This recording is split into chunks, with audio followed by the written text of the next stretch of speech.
Hey everybody, we are doing a live feed. I am Jeffrey Jansen, and today I wanted to do a live feed with everybody on Facebook and Instagram, get some feedback from everybody. Kind of going over a few things, for the most part, letting you know who I am, letting you know kind of what's going on a little bit. And I know a lot of you have been concerned and everything. Um, the meat and potatoes I'm not going to get into much, but I wanted to let you know this. First off, I want each and every one of you to know that every day in life, no matter where you're from, you matter. Now, a lot of people have asked me why I got a lot of friends and stuff like that. I do. I got a lot of great friends. I know people all over the world, Matt. However, the only people I've ever actually talked to are usually family and friends, and we use Facebook uh, for that, and that's the only platform I usually use to talk with anybody. I don't keep it on anything else. One of the things I learned a long time ago was if things are going on, to talk it out. And a lot of times it's easier to talk it out with ourselves than it is with other people. And I know a lot of you probably have that same situation. So one of the things I'd like everybody to know is one of the proudest things I am as a dad. And I know a lot of you have not seen me with my daughter and stuff lately. I mean, she's getting older, okay? And one of the things I promised her, she got older, we wouldn't be doing as many videos and stuff. When she was younger, I started the videos out as a way, because I was being accused all the time, never doing anything with my daughter, never go anywhere, and I didn't think that was right. And so a lot of things played into the videos and why we took a lot of them. And one of which is I lost my mom when I was 11 years old of cancer. As of September 7th of this year, it's 30 years already ago that when my mom died. And it was very painful, And so, my dad raised us the best he could. I've never been beaten a day in my life. I've never been abused. I've never been neglected or anything else. However, throughout high school and everything else, I liked participating in sports. I was in a lot of different clubs, I always liked doing things when people told me I couldn't. I guess it kind of started in junior high. I was never allowed to play football. And it was one of the things my dad asked me, not because he didn't like football or anything like that. It's the exact opposite. He knew how competitive I am. And he was always, Mom just died. He was afraid I'd break my neck or something. Now, fast forward a few years later, when a really nice guy, Ryan Jansen, he did break his neck on the football field, so I can't. But one of the things that I learned by going to the public school system was, first off, the very first teacher I had was Keith Kessler. Okay, now why am I telling you this? Because this is going to open up a lot of viewpoints on what's going on with my life. It's the first male teacher I ever had. Before that, I went to St. John's. I was used to all female teachers. I was used to, the Catholic school setting. And when I got over there after Mom died, they felt that I needed, so I was held back in 5th grade. So you get to know this, okay? And by the way, I'm also going to record this too, because I want my daughter someday to see this, okay? And I want her to know who I was also. I want her to know who I am also. So I was held back in the 5th grade, and I went to Baldwin. And I was on Baldwin North, and I had a teacher by the name of Keith Kessler. A lot of my friends that I have to this day, I've been in with since the 5th grade. People like Josh Bunch, Troy Irwin, Philip Hyde, just a lot of my friends that I went to school with. And I was very grateful years later that my dad did that, because I missed an entire year of 5th grade when my mom got cancer, and I wasn't thinking. I was a kid, I missed my mom. So then I went into the 6th grade, had Mrs. Harborn, one of the greatest teachers you can ever imagine. Now, don't get me wrong. My Catholic school had Mrs. Yock in kindergarten, Mrs. Dolan in 1st grade. Everybody loved Mrs. Dolan. She had the Golden Apple Award. Really, really nice lady. How is all this transpiring? What's going on?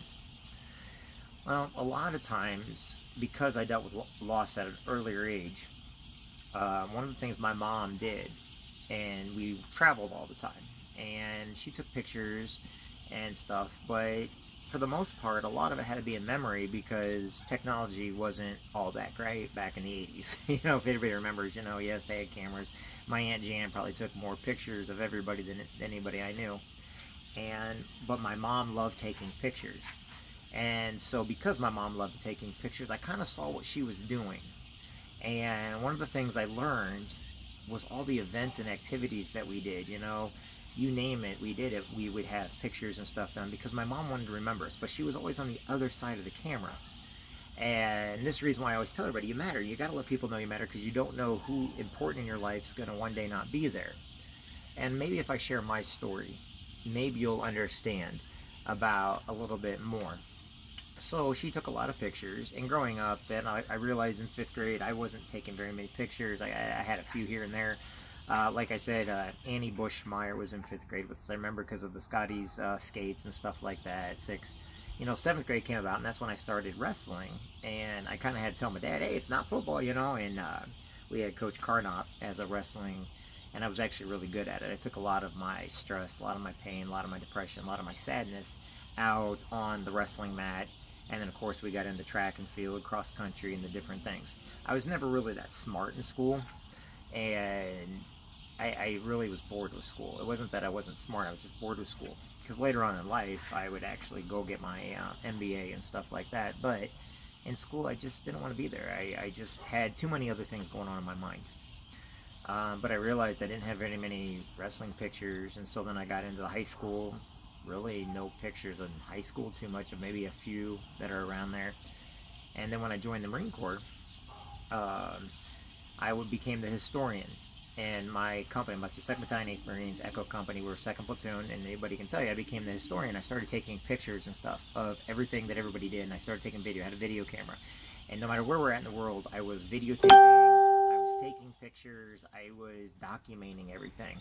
And I learned very early on in my life. I'm actually surprised I didn't get into news or anything else, because I really enjoyed taking videos and pictures, as a lot of you can see on here. One of the things I liked is I noticed that our company, we were very close. Everybody in my company is very, very close. And we were always making sure each other's were okay, And then when we got out, one of the things I did was, yes, I went to college, and I finished college. I took a few pictures here and there in college, but I was kind of mad that I didn't have too many high school pictures. I was mad I didn't have very many pictures of my mom. But then I got told a lot of times that I didn't do very much, that we weren't, I've been to all 50 states. I've been to, I can't even count how many countries I've been to. But, you get a lot of people that doubt you, and you get a lot of people that they say oh, you don't know that, or anything else. And then you get a lot of closed-minded people that do not believe your stories, or, they're always just naysayers. And as much as we learn to ignore the naysayers and go where you're celebrated and avoid where you're tolerated, we still have them.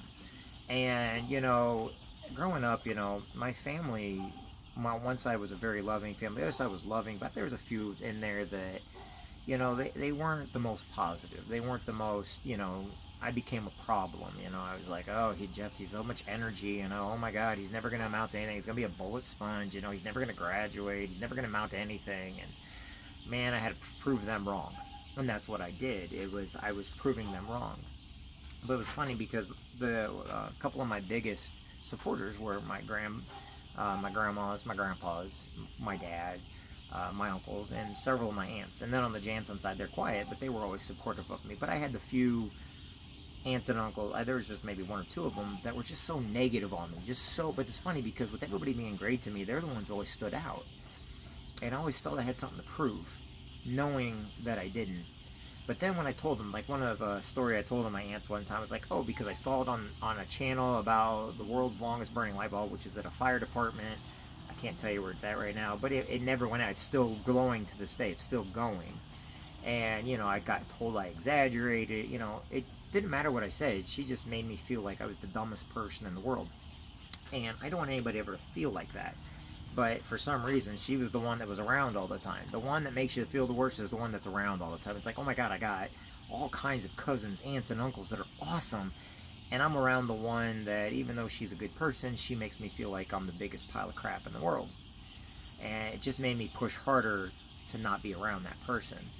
So I started developing skills and techniques, and yes, I was part of council. Even though I didn't have the grades, I was still able to get into student council. I was able to get into executive council. I was a lifeguard. I was a head lifeguard, And sometimes I found myself, because I was pushing so hard to do everything, so I was pushing myself so hard to be the best, that at times I was the bully. At times I was the person that, couldn't, because I was bullied for not being the best. So when I was moving up, it was like I had to do it the right way. I had to follow every rule in the book. I had to be the best, and I started realizing that maybe that wasn't always the greatest. I wouldn't go out drinking and everything because I didn't want to ever upset my dad. So I was never a drinker. I've never done drugs because I was always worried, not because I'm not doing it, but I didn't want to disappoint my dad. I was already high-strung the way it is. Now, what does all this mean? Well, as I got into the Marine Corps and, I started realizing that I had a really good life, but I didn't know everything I did because I'd done so much. There wasn't any accountability for it. There wasn't any justification for it. And I wasn't somebody thinking that I'm going to have a child one day. And I took a few pictures of the nightclubs. I took a few pictures at the, but it was for insurance reasons. It was because I was trying to sell some stuff. It's big when eBay was big and people were selling stuff on eBay. But as far as like having all kinds of pictures and stuff. And so the day my daughter was born, I was at the hospital. And my dad came up and I cut the umbilical cord. And, things were great. It made me close the nightclubs down and everything else. And I wanted to put my daughter first. But I started going over and I wanted to know more about my mom. I wanted to know more about my granddads that died, and my grandma. And I wanted to know the stories of my life. And I got a lot of people in my life. They do all that genealogy stuff and everything else. But I didn't want to just listen to it. I wanted to capture every moment I had. Well, then all of a sudden I was dealing with court stuff because now all of a sudden I'm being told I didn't want to be around my daughter. No, well, my daughter's mother cheated. And just gonna flat out say it. She was cheating. And then all of a sudden I got told about all the rumors and the gossip, and my God, I was bringing up old high school stuff, things that I supposedly did, it was just non-stop negative, and it made me think back to that aunt that was just really, really nasty in my life. And everybody's gonna say, well, they did so much. Well, people can do a lot for you, but when they treat you like crap, like all of a sudden they're obligated to do something for you, what they do does not matter. And the reason why is because we have to get away from those people as fast as possible. And I know some people can never get out of their situations because of what they're in. So I learned to get out of my situation. I learned to do stuff that was different. I learned to readjust my life and the things I said and the things I did. It wasn't to be shady by any means. But, I got a job at Radio Shack. I worked at McDonald's. I worked at the YMCA. I was part of it, which one of my friends died, of the first teen court in Quincy. We actually helped develop it. Dr. McGinley was one of the ones that got it. Me and Paula and several others were on that. And there's no documentation too much of a lot of this stuff. And I was like, you know what? I want my daughter to know who I am. So not only did I make sure to videotape her growing up so that, that I could see, we could hold those memories, but also to show the different things we did, to show her that I loved her. But then I started getting calls from my Marine Corps brothers because, MySpace was big, then it became Facebook and stuff like that. They're like, man, we really liked seeing that stuff, man, and then it gave me extra hope. Now, a lot of my friends had kids already, and they just said, you should post some of that stuff. You should show us what, we can do. And I was always talking about writing a book about things you can do with your kid. As you can tell, even though I'm in the process of writing 3 different books right now, it was easier to take video. It was easier to document things with journal entries. And that's what I did. And we took a lot. Now, a lot of them are 3 minutes, some of them 30 seconds. A couple of them are here and there, nothing big, read to your kids every day, live the life. If you're going to preach to somebody, live what you preach. Live how you learn. Do not just be that person that says one thing and does another, be a leader. A leader leads from the front. So we started posting stuff like that, and it was great. I had a lot of great feedback from people. And the more feedback we got, okay, people wanted to see horses. Okay, so we were doing horses. You can do stuff with the horses. People wanted to see events. Well, the thing about it is, a lot of the events and a lot of stuff I posted was everywhere from praying with my daughter to saying supper prayers to baking, cooking, stuff like that. Things that, as a new parent, and like I said, I'm a single dad with a beautiful young girl, and, I love her to death, but I'm not her friend. And the reason why is because I was never my mom and dad's friend. But my mom and dad loved me. Now, I've never had anything negative to say about my dad. My dad and mom are both great. I love them to death. Now I'm my dad's friend. But at the time, it's because they're not there to be your friend. They're there to teach you, educate you, make sure that you know you're loved at all times, to make sure that you're protected. Well, I saw a lot of men and women in the military that needed a lot of help. They needed a lot of guidance, okay? They didn't know what to do as they're coming back. I was watching the wars in Afghanistan going on. I was watching the wars in Iraq going on, you know? And I knew that other, you know, we had used Marine Expeditionary Units. There's a Westpac. There is the Mediterranean cruise. You got your Westpac. You got your Unitas. You got Marines all over the world. And when they come back, you know, and I had an uncle in Vietnam, and I started learning that when they come back, no one's taking care of them. No one's telling them the different things they can do. No one's giving advice. So I started learning from a lot of mentors. The thing about it is I had a lot of my own problems going on. I was dealing with all kinds of problems down at the nightclubs because people are like, oh, you know, you must be a drug dealer and all this other stuff. All the stuff that's associated with that lifestyle, you know, people just assume. And then I noticed they were doing it to other business owners in town too. So I wanted to make an example saying, you know, these business owners are great. You know, these people are great. If you get to know them, you'll find out that no, they're not drug dealers. No, all they do is they own bars and restaurants. You know, they were helping out with like the World Freak Fall Convention. You know, I always see these mixed reviews, and in small towns, it's really hard to clean up, and that's why it gets really confusing. Like, Jeff, why would you all this? Because I learned that if you can do things in your own hometown, you can actually, you know, that you can take on the world. Because sometimes your biggest critics are going to be your family, your friends, the people around you. They're the ones that are trying to protect you, and so they're going to be your biggest critics. And so I wanted my daughter to see that I didn't take the easy path on anything. And the things we did, you know, I didn't have to do. You know, I could have just been that dad, sat back and did nothing, but I couldn't be that dad. I had to join the Marines. I had to join Fishing for Freedom. I had to join all these different events and activities that I got the pleasure and honor to take my daughter with, you know. And another reason why I did it too is because, like I said, I didn't have the money for everything, but if you're part of everything, you get to actually, you know, as long as you're helping and working it, you get to do it. And that's what I would always do with my daughter. But a lot of it I had a video because that was part of the agreement. I took pictures and stuff like that, and I started documenting my life with my daughters. Now, granted, there's a lot of stuff on there, but it's not everything we did. You know, I never showed my daughter crying or the sad moments of people dying. You know, I did show when my dog died. You know, that was, you know, part of life. But the whole idea is the reason why we do a lot of this stuff is I wanted to show people that I, like everybody else, could fall. I, like everybody else, have had a lot of success in my life, but I have failed miserably. And the one thing I never wanted to fail at is being a dad. And it's funny because my daughter, you know, with me, I always feel she's safe. I want to make sure that she knows she's loved, you know. I'm not a friend, but we go and we're in parades together. You know, I bring her with her in my work because I'm proud of what I do. I love what I do with my work, with legal and helping people and stuff like that. You know, I wanted to raise her with a garden, just like my mom and dad raised me with garden and farming and hunting. I never did take her hunting though, but I wanted her to experience all this stuff.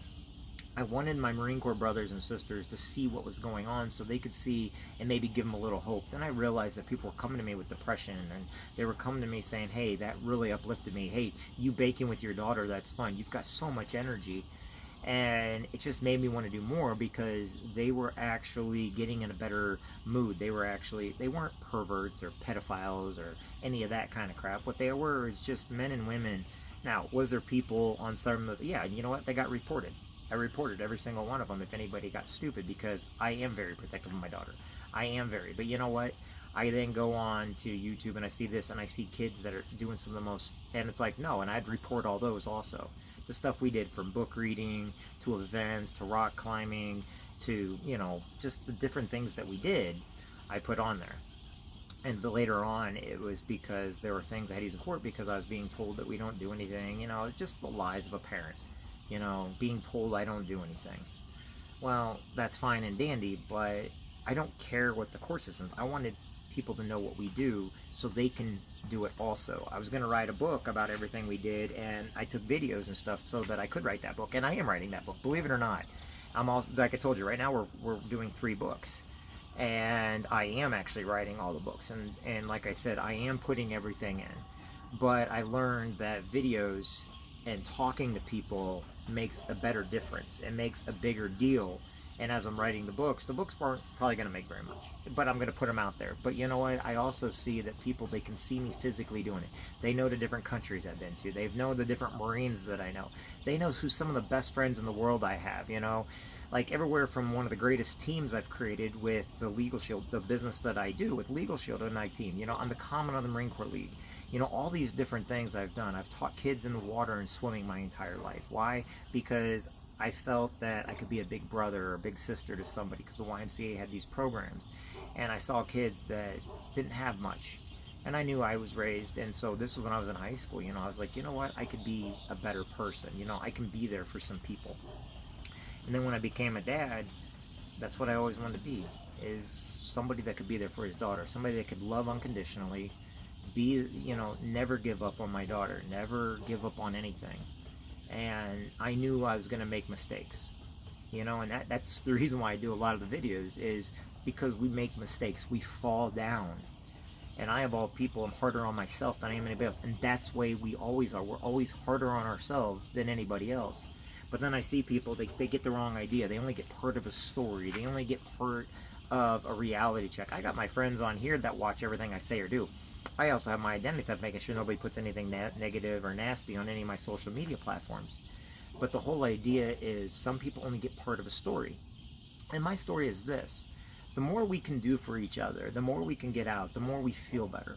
When I do good for other people, it makes me feel good about myself. It makes me feel that being a dad is all the worthwhile. And you notice that had nothing to do with my daughter. It just means the more I can do for people, I can show my daughter it's okay to be a good person.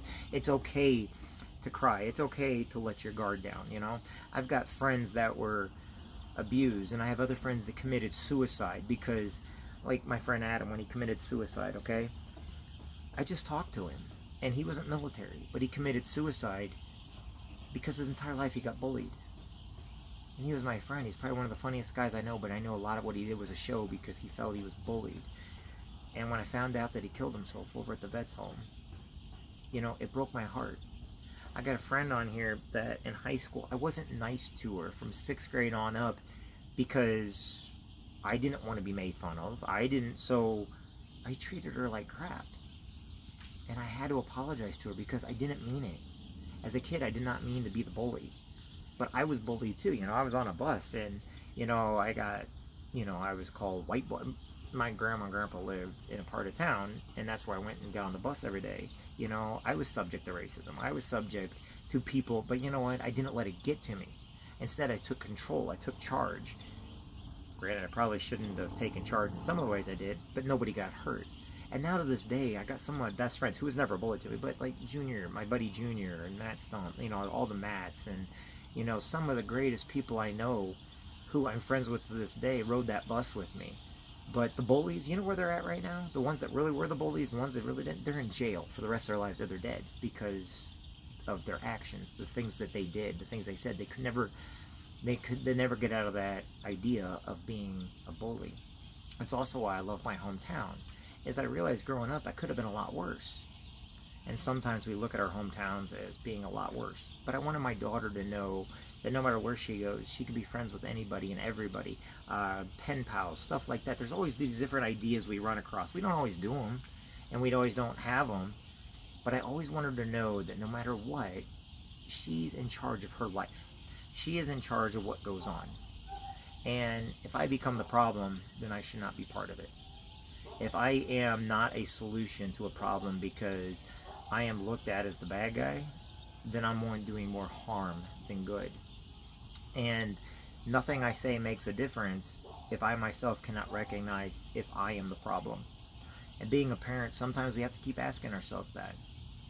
And it's funny because, like I said, when you go downhill, it's amazing how many times you go downhill with everything. And it's amazing what actually goes on and how embarrassed you feel, even though you know that it's not true and the things that people say about you are not true. I've had people say some stuff about me, and I thought of them as some of the greatest people in the world, but all of a sudden I learned that they were told something by a couple of Marines that didn't do everything in the Marine Corps they tell everybody, but they didn't want anybody knowing my stories because I did a lot in the Marine Corps. And I was proud of Marine Corps girls. So, but anyway, they got the wrong idea. I never blamed them for it. But man, I got chewed out, and I'm like, what are you talking about? Small town politics, small town mentalities. But I did learn that there's nothing that we cannot forgive anybody for. There's nothing that we cannot forgive ourselves for, you know?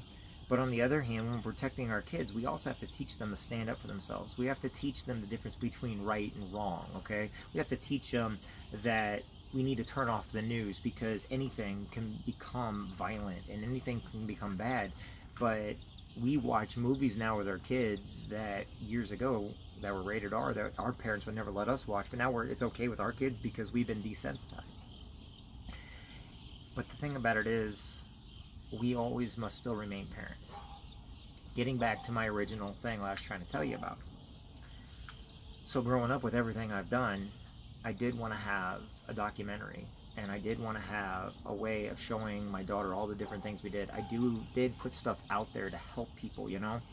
The soapbox derby, I started being able to find out that I can use those videos to raise money and stuff for other causes at a time during the coronavirus, you know, when nobody can raise money, you know, at a time where right now I'm not able to do employee benefits because we're not allowed into places because of the coronavirus and things going on. But this is just going to be a footnote in history. This is just going to be another thing to where we can go back and look at what we went through and how we went through it, you know. I've got my friends that are still depressed, that have committed suicide, you know, and I have video of them.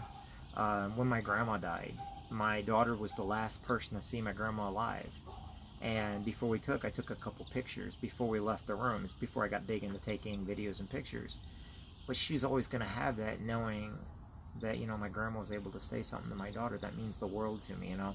I you know, doing at Christmas times, all the different events. But as she's getting older, you know, I haven't been taking videos. And the reason why is because that's up to her, not up to me.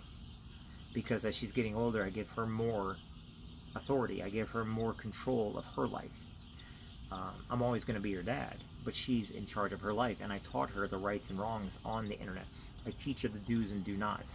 So when she's in my house, it's right. I'm going to monitor stuff. I'm going to make sure that she's not going anywhere that she's not supposed to. You know, yes, but you know what? I look at everybody on Facebook, Instagram, YouTube, and there's 5 times more videos than what, you know, and they're not even good videos. They're just videos of really bad stuff, and they shouldn't be on there.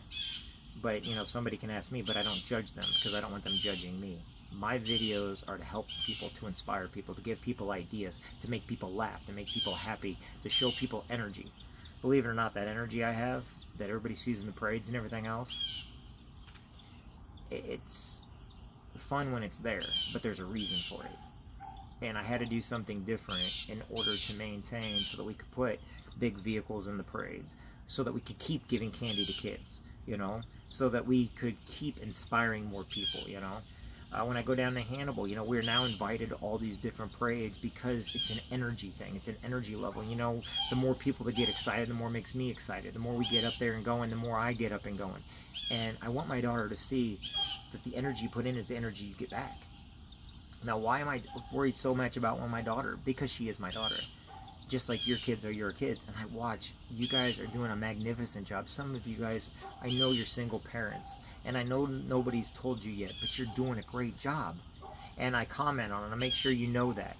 Now, do I always see everything going on? No. When you've got a lot of people, sometimes I've accidentally put stuff on there like anybody else. You know, and I am human. But my stuff is for a reason. And what I do is for a reason.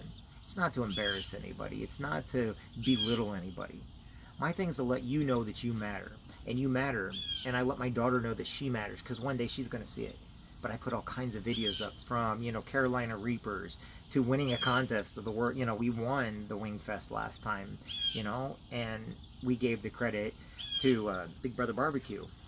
And then we did that because that's who made up the sauce. I just gave them the peppers, and I was so grateful because I got to be part of it. To be part of the Soapbox Derby, I'm grateful for that. To have my daughter in it, to have my neighbors and friends, okay? I do go to military units, you know, and this is Suicide Awareness Month. And it's the best time for me to talk about myself and the problems I grew up with. Like I said, I had an aunt and I disowned her. I've forgiven her though. But, you know, when people don't understand what you're going through, when everybody sees only what they want to see, they hear what they want to hear, they can make assumptions about what they want to make assumptions about. They don't stick around too much. You know, it just causes negative vibes, negative outlook on things, you know.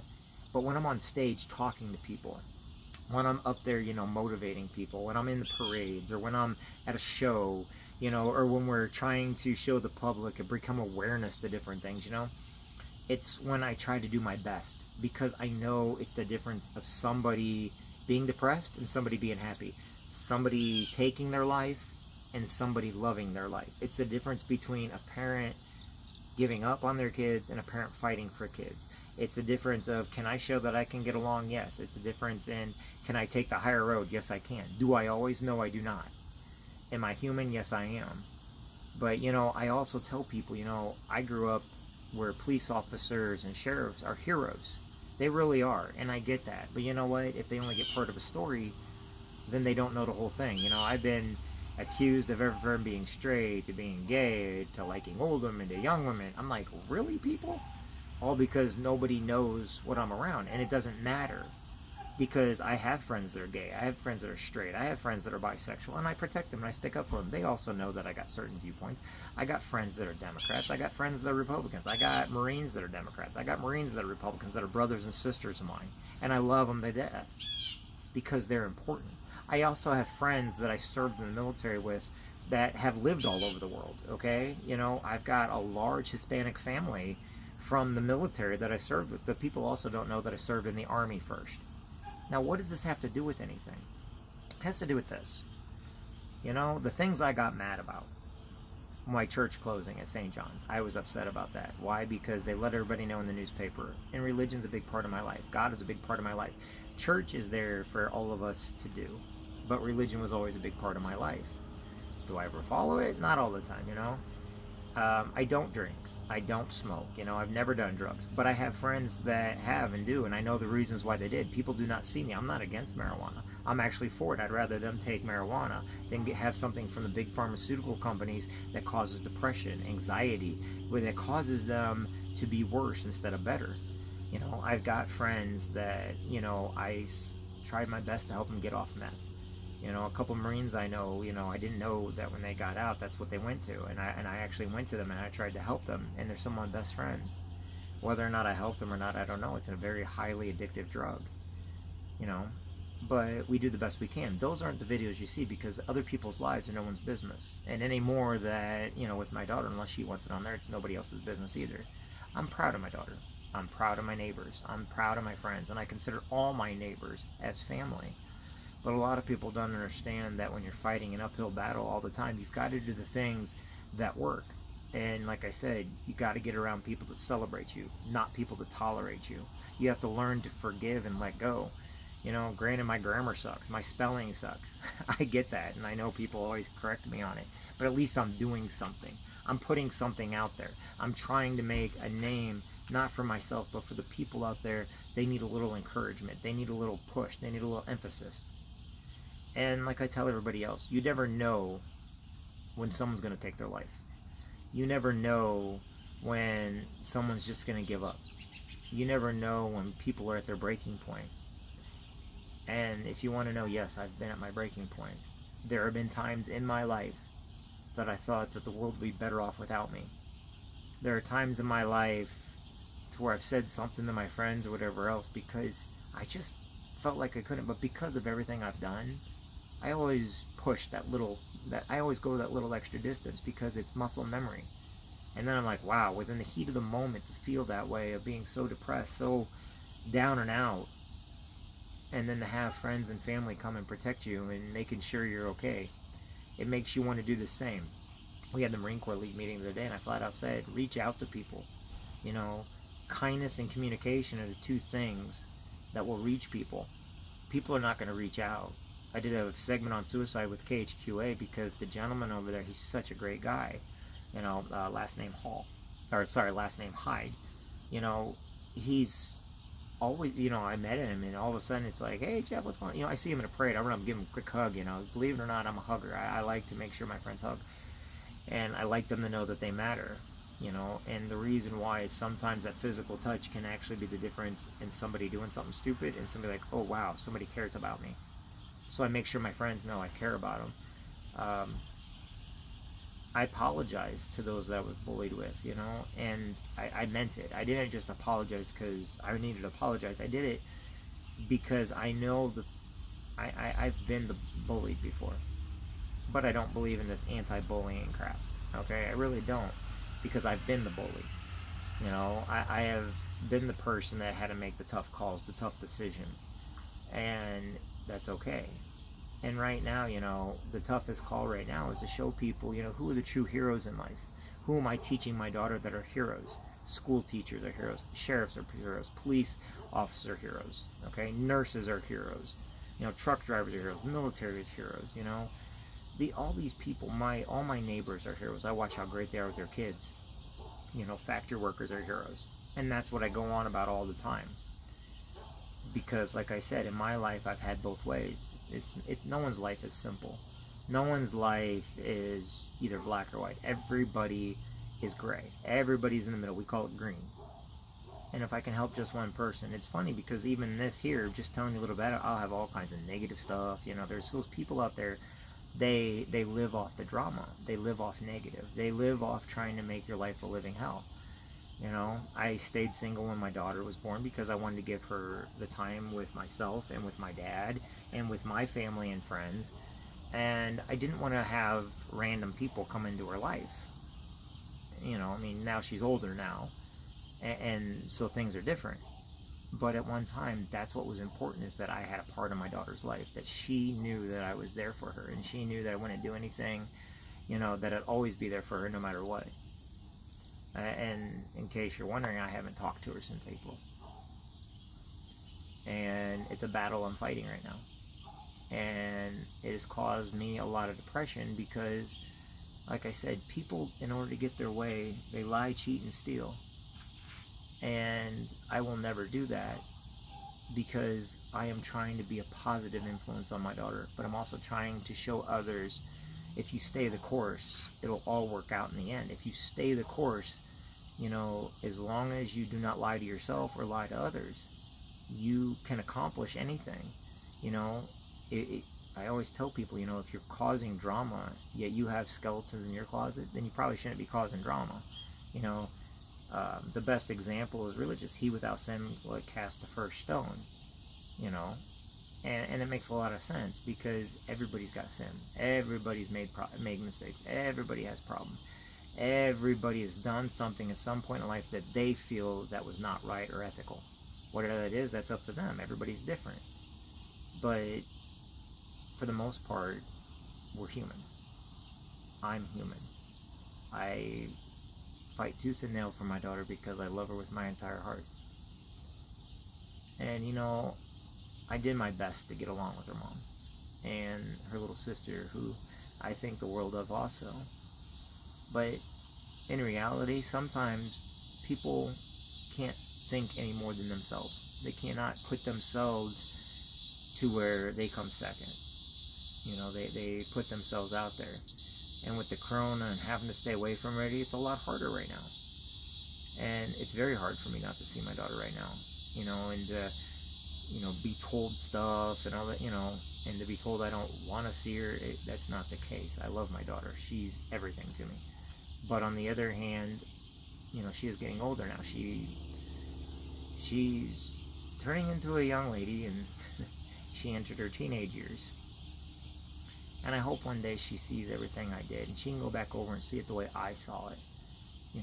I'll see her again. Don't worry, that's not the point. But a lot of people have been asking me what's wrong, because it's me taking the course, doing what I believe in, making sure people know they matter. Not swaying because somebody's playing games, not getting wrapped up into a lot of drama, a lot of gossip, a lot of lies and stuff like that. And a lot of people don't understand that. A lot of people, they live in a world, they can't figure out why they're not happy. They're not happy because the people around them are not allowing them to be happy. They're not happy because when they don't get around those people, then they're alone. So we all need friends. So there's two things. You can either get around people that don't make you happy, or you can stay at home, which will not make you happy, or you can start venturing out, doing something different, becoming part of a team, becoming part of a group, taking a walk, going around just saying hi to people, opening up your options of things that you can and cannot do, going for those extra jobs, and I don't mind teaching people how to have extra jobs, to get extra jobs. I work for myself, I get that, but I've had a lot of jobs, and I know what it takes. I've also been the employer, meaning I know what people are looking for. Now, does that make me 100% right? Nope. But it's a suggestion. I don't say what everything I say is not right. Everybody's different. There's no one size fits all on how to help somebody with depression. There's no one size fits all when somebody is battling legal after legal after legal. There's no one right way, because we all handle things differently. And we learn who our friends are at times. And I've learned who my friends are. You'd be surprised when you're on top how many people love you. But what's scary is when you're no longer on top, how you no longer see those people. Always keep those that when you have nothing and they're still your friend and they still check up on you, those are friends. The ones that it doesn't matter who you are in life. It doesn't matter what you do. What matters is to them is that you're happy. And my friends, I want to make sure they're happy.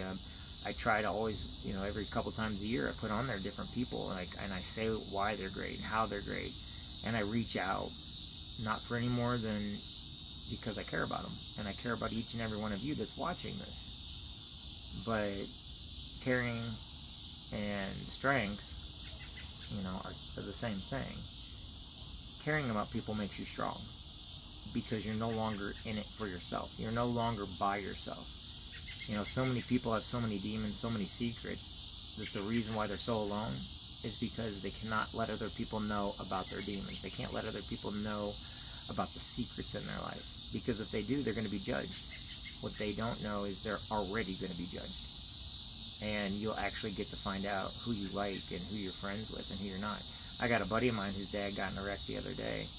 And even though that I'm not within his social group, I reached out to him to let him know that, hey, I'm here for you. You've been a friend of mine. Your dad was a friend of mine your entire life. So, to me, reaching out to people has always been part of my life. Motivating people is the second half of my life. And the motivation comes from what I learned in the Marine Corps and what I learned in the Army. Life's not simple. And I hope that the videos I have from the past and the things that I put on YouTube, the things I put on Facebook, I hope they make a difference. I hope that at least get somebody to smile or somebody thinking. Because I guarantee you one thing, if I do nothing at all, nothing happens at all. If you do a little, at least it's better than nothing. The more you do, the more that you take the chances of saving somebody's life. You'll never know it. I've been known to pay for people's food in line and, through drive-thrus. I've been known to, do some kind things for people, but I never wanted to get none of that. A lot of people don't know, there's several lives I actually saved. One guy broke his neck jumping in the Mississippi River.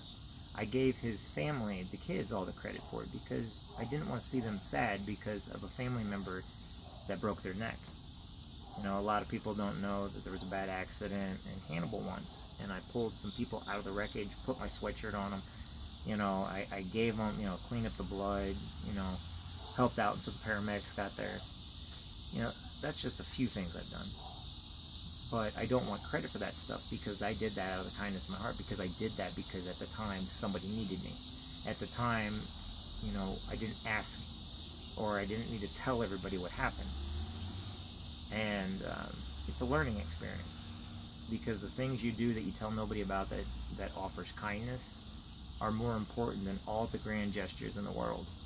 I always tell people when I was dating, one of the things that meant more to me than anything else was simple. Okay, not a big grand gesture of affection, but a note here and there telling the person that they care about you, a little funny gag gift or something that you get for $1 that has inside jokes with you. Those are the things that mattered to me. Those are what made everybody stand out. I had a friend when I was in college. She was there for me. Not because we were dating or anything like that, But when I was really sick every day in college. I was Western, and one day I was over at the house, and my fever was really bad. I didn't even know it, and I passed out. Anyway, she sat with me the whole time. That's friendship, you know. And I've always been blessed to have her as a friend, you know. I got scared the other day when one of my buddies had a heart attack. I never let him know it, but he's become such a good friend of mine and such a great person who does more for others than he does for himself, that it scared me that I had a friend have a heart attack. I got another one of my best friends, you know. He's over to Iowa and been having all kinds of medical problems. But, you know, these are people that I know, and it's nobody else's business what they're going through, but it scares me to think that anytime I can lose another friend due to stupidity or due to wordless throwing stuff at me. So, like I said, you never know how much kindness means to people. And like I said, my life, ups and downs. Ups and downs. And whether or not I make a difference, I'll never know until I die and get up to those pearly gates and St. Peter says, you're in the wrong place.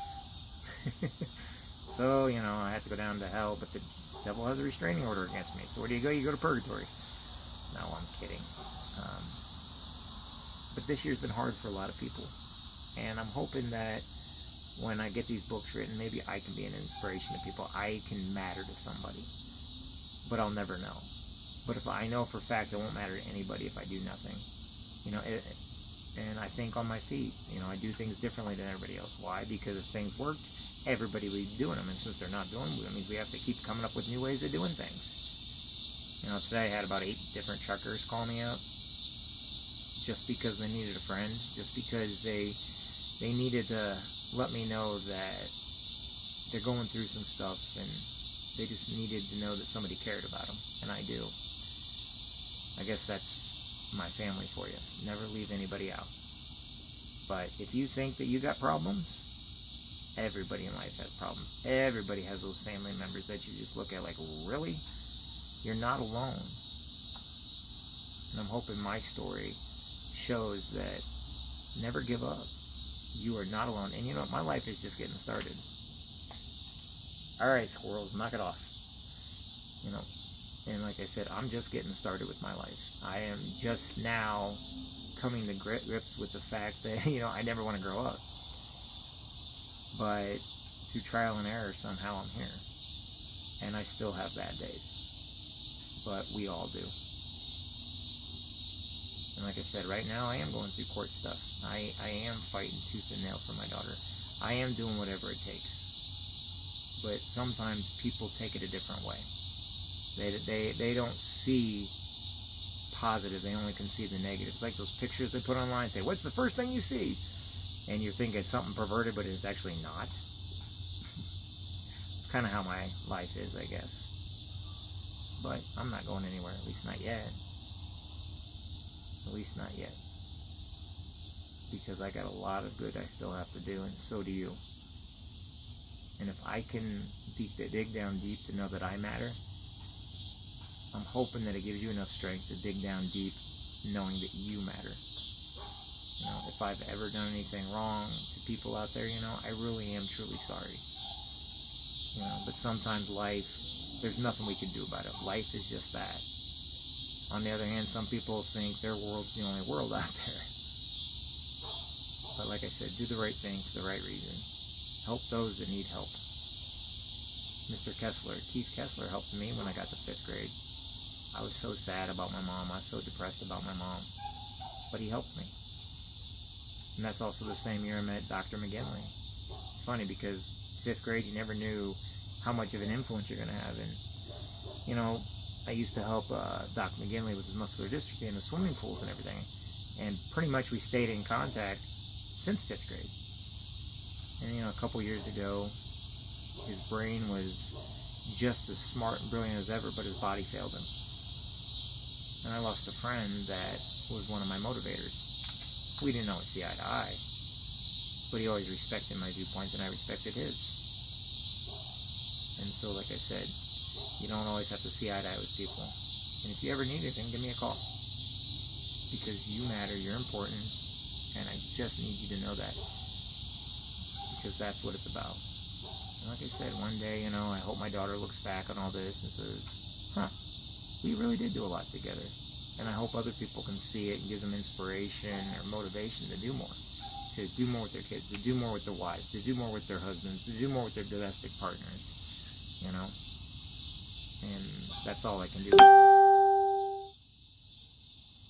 But like I said, if you do nothing, you get nothing. This is my life. From the farms, the flood in '93, to losing my mom, to losing my grandparents, to losing my buddy Jeremy Fletcher, who died of bone cancer, who did everything in his power before he died to be able to graduate with his class. But it was sad. And that was years ago, yet he's still on my mind every day. Why? Because he was an important person in my life when I was young. I'm a Roman Catholic. Do I always teach what I preach? Nah, actually, yeah. Because if I don't, who's going to? Leaders lead from the front. If you can't lead, then find somebody that can and follow in their footsteps. Leaders eat last. Leaders go to bed last. Leaders get up the earliest. Leaders lead from the front. If you want to be a leader, be one. If not, be a follower. If you believe in God, then ask God what you should do. Turn it over to Him. If you're not religious, that's fine also. And you are okay. You will be okay. Everything will have its day. There's going to be more ups than downs in your life, but we seem to focus on all the negative instead of the positive. I was successful when I got my nightclubs open. Yeah, that was me that opened the nightclubs. That was me that, I don't know. But be great. Forgive yourself. Forgive others. Stay around the areas where people celebrate you. Avoid those people that tolerate you, because that's why you're not happy. You can't take drugs to make yourself happy. You can't drink your happiness into oblivion. What will do it is when you start getting around people that care. When you start showing the bullies of life that you're no longer going to be bullied by them. You're no longer going to be a drinking buddy to somebody that makes you pay for everything, yet they turn around and talk about you behind your back. Just forgive them. Just forgive them. And like I said, that's why I wanted to share this with you. Let people know that I'm fighting tooth and nail for my daughter. I just hope one day she knows I love her. Because like I said, there's not much I can do. But it'll be okay. I turn all my problems over to God. And that's what we all should do. And whatever He sees fit, that's what's going to happen. So anyway, I hope maybe I've inspired you over the years. I hope my YouTube channel, there are a lot of videos, I admit that. They're not bad. And it's just my way of keeping a record of what's going on, where we're at in life, maybe inspiring people. So that being said, don't forget about me. You're awesome. And I'll talk with you later. If you ever need to talk, if you ever need a friend, call me. 217-316-0219. I'm not always about sales or legal. Sometimes I make a pretty good friend. And sometimes we need friends. And I know lately I've needed a lot of friends. Because what seems impossible isn't when you have friends in your life. What seems unending, it's nice to be on the journey with a couple people that really respect you. They may not go the whole way with you, but they respect you. Alright, I'm going to get off here. I hope you all are having a great evening for this wonderful, Tuesday evening, the 15th. And if I can ever help you, let me know. Alright, everybody. I will holler at you later. God bless, and I'll see everybody soon. Bye.